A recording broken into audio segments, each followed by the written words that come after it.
Let's unpack this. I mean, this is an interesting concept when money destroys nations. But I want to know kind of the mindset you were in when you decided, okay, this is something that I have to do, Philip. Well, Russell and I have for a long while been presenting on money printing in the global economy. And during one of those presentations, Russell said, you know, we have an example of what happens when nations prints money right next door to us in Zimbabwe, right north of our border. And that got me thinking.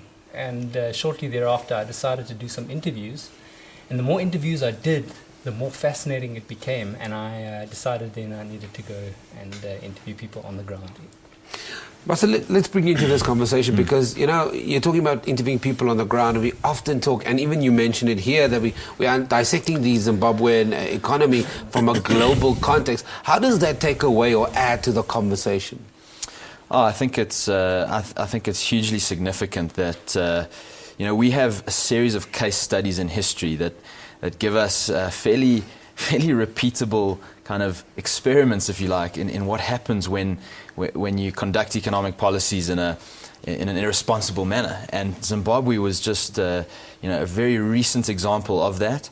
And of course, it's tremendously significant to the whole conversation because right now, in the United States, in Britain, in Europe, in Japan, these big economies, these guys are printing trillions of dollars to try and save their economies, to try and fix their banking system, to try and bail out their heavily indebted governments. So this is hugely relevant at the moment. Philip, we also mustn't forget, though, in the context of the story, is that Zimbabwe has been printing money unprecedentedly for the last kind of 11 years. 2008, we have a financial crisis. 2009, the economy crashes. But am I fair in saying that the Zimbabwean economy has been a butt of many jokes for a very long time? Yes.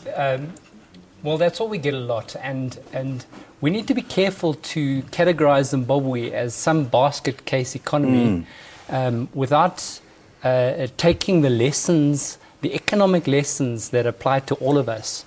So we need to make sure that we differentiate between individuals who are leading a country and criticizing individuals and understanding what are the lessons for us. So by way of example, there have been 55 hyperinflations in the last 100 years. It's a very regular event. And Zimbabwe is a very interesting and yet similar template to what happens with most nations when they start to print money. So if we just had to look at what happened in Zimbabwe, so you say 11 years of money printing, they actually had started to accumulate significant amounts of debts. And by 1997, they had a debt crisis where lenders stopped lending money to the government. And in response, the government started printing money to pay its expenses and those things. And then over an 11-year period, the economy spiraled out of control until eventual hyperinflation. But you see very similar patterns happening around the world today as we speak, as countries respond to their own debt crises with money printing and schemes known as quantitative easing and the like. I want to bring you in here very quickly because that sounds fascinating to me when you use words like spiraling and looming and you know, to me it says that there's not a single person that is a god at the door to say, hold on guys, what we're doing here is absolutely insane. We've got a real problem, but we're printing money by the bucket loads, which is making the money eventually worthless. Yes, I mean there are certainly people who are, including ourselves, and there are others who are saying to the powers that be, to the policymakers, to the mainstream thinking, is to say, guys, you know, lift your heads up and just understand the historical context, understand what lessons we've been given in history. Unfortunately, right at the top, there's significant vested interests in continuing to run the monetary and financial system according to the status quo. That status quo has delivered crisis after crisis until, of course, 2008 was the most recent major problem. It's spiraled across Europe. We've seen debt crises across Europe. The world's been a tough place for the last few years, and we haven't really seen fundamental reform of the monetary system and of the banking system. And of course, the big giveaway is money printing. When countries print significant amounts of money, It is very negative, and it suggests that they are losing control of their debt problems.